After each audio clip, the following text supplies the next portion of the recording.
Recién me acabo de jubilar. Tantos y tantos años presté mi servicio como paramédico.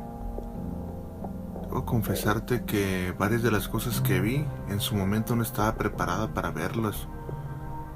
Varias cosas escapaban de la realidad. No es lo mismo imaginarse situaciones, accidentes, a estar en el lugar. Tantos años, el tiempo pasa rapidísimo. Hay algo de lo que casi nunca hablo y me tocó vivir en carne propia, justamente cuando iniciaba esta carrera de paramédico. Yo me acuerdo que serían las 10 de la mañana. Acabamos de desayunar. Había un comedor improvisado de la Cruz Verde donde yo atendía.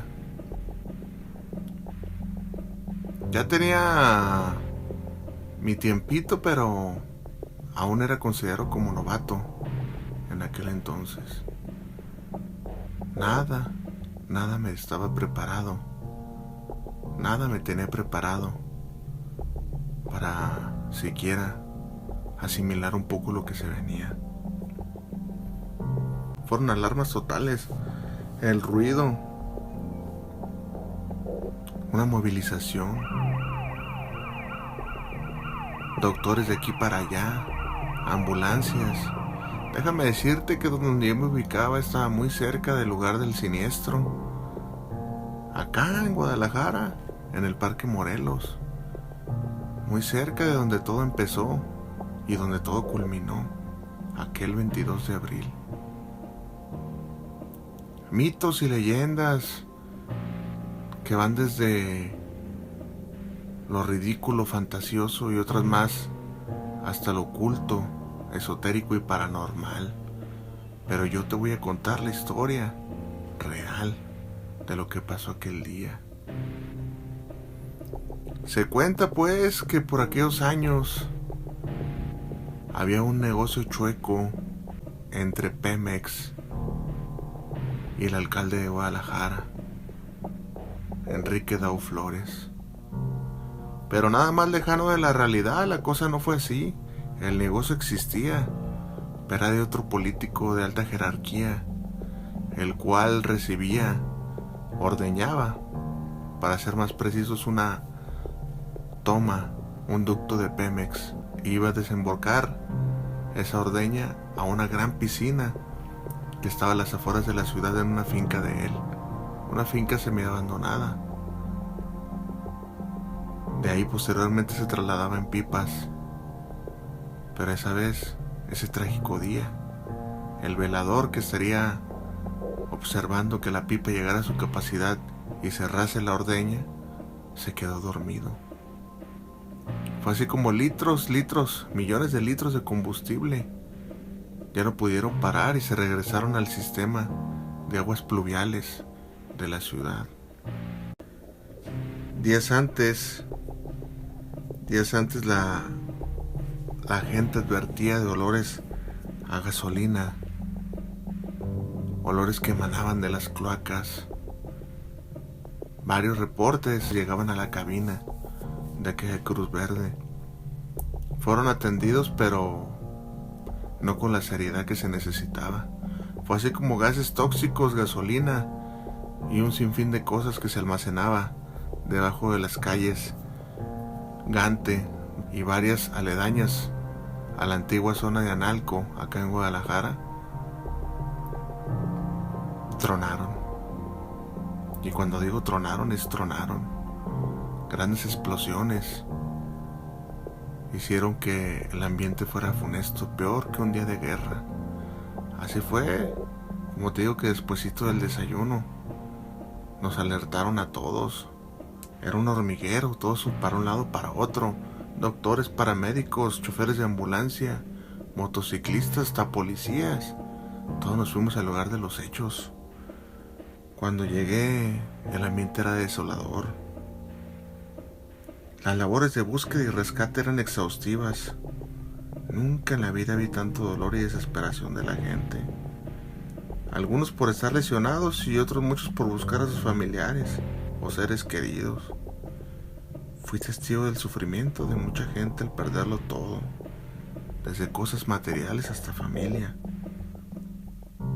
Y déjame decirte que se murieron y se fueron al más allá, familias completas.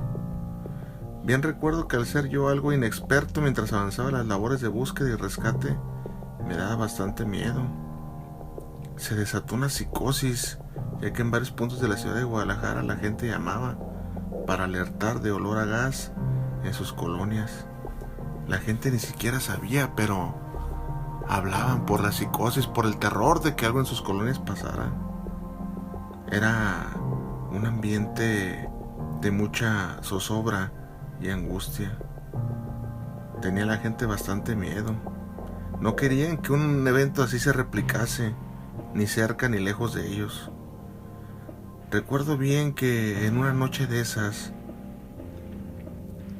se soltó un aguacero, uno de esos aguaceros fuertísimos, acompañado de una fuerte tormenta eléctrica, y varios truenos se escucharon tan fuerte que varios de mis compañeros rescatistas creímos, me incluyo, que había sucedido otra explosión en las cercanías. Pero no, gracias a Dios no fue así. También recuerdo que varias gente corrió el rumor que cerca del lugar de las explosiones habían caído extremidades o partes de algún cuerpo. Pero yo que estuve en el lugar de los hechos, te puedo decir que eso fue totalmente falso.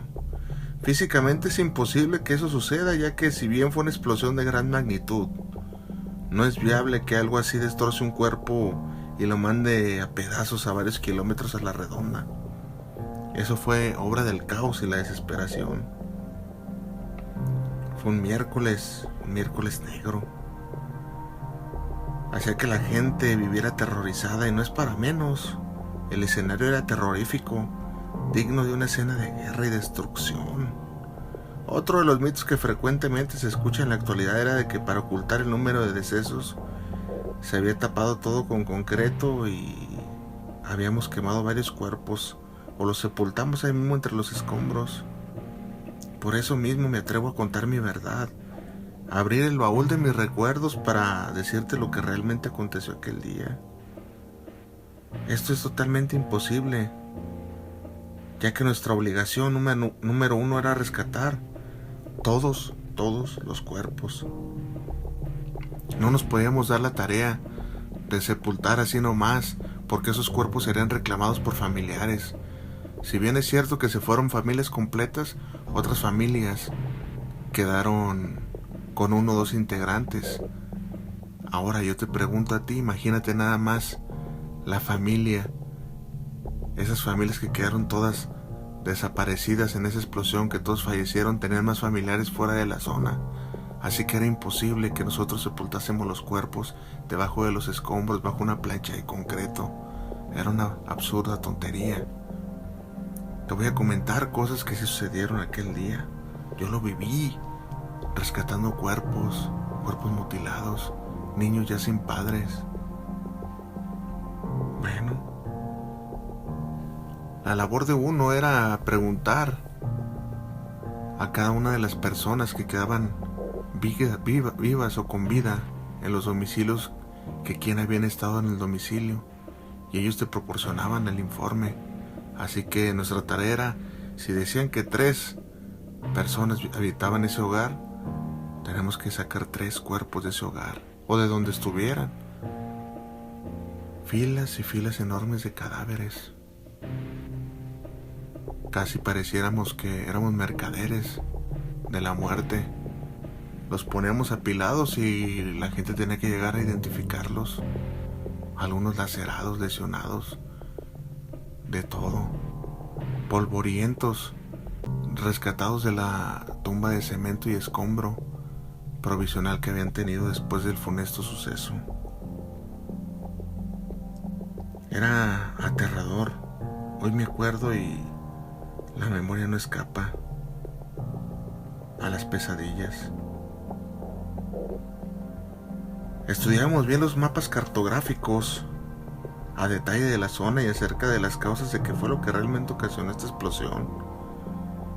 me reservo algunos comentarios personales que yo tengo.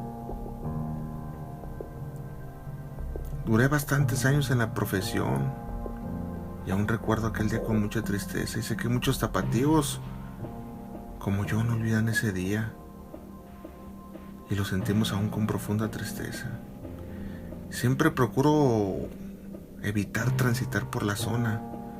Creo que uno es como un militar en una cruel guerra, que hay imágenes que no puede borrar uno de su memoria, ni los sonidos de desesperación de la gente pidiendo ayuda.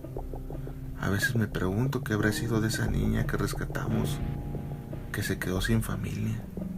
¿Qué habrá sido de ella? No con este relato me gustaría mover viejas sensaciones. Si tú eres habitante de la ciudad de Guadalajara, simplemente quise compartir mi experiencia a lo que es verdad, a lo que en verdad ese día sucedió. Algo que me dejó traumatizado al llegar a la zona y que quiero compartir contigo para que veas la magnitud del desastre. Fue como en el porche de una casa, habitación, un viejecito de unos 60 años quedó sentado en su triciclo. En el triciclo se disponían 2 ollas para vender tamales. Supuse yo que se preparaba para ir a vender tamales o hacer alguna entrega de comida. Y en ese triciclo estaban 2 pequeños niños sentados. Quise pensar que era el abuelo que se los iba a llevar el día de trabajo, y emocionados los niños ya iban de salida, y quedó así, sentado en su triciclo, con varias laceraciones y polvorientos ya esos cadáveres. Me da tristeza recordar todo eso, pero son vivencias que tuve como paramédico de aquel día que fui rescatista en el 22 de abril. Dejo este relato a ti y a tu consideración, porque los políticos fácil se lavan las manos. Los ciudadanos tenemos memoria corta muchas veces. No recordamos el daño que le hacen a la sociedad algunos políticos por lucrar con negocios, por hacerse de billetes. Nosotros quedamos expuestos a su merced. Espero algún día todas esas víctimas tengan justicia, aunque lo dudo francamente, porque no hay factura que se pueda cobrar con todo eso. El dolor fue inmenso, las pérdidas humanas fueron incalculables, el dolor hacia las familias y los sobrevivientes igual.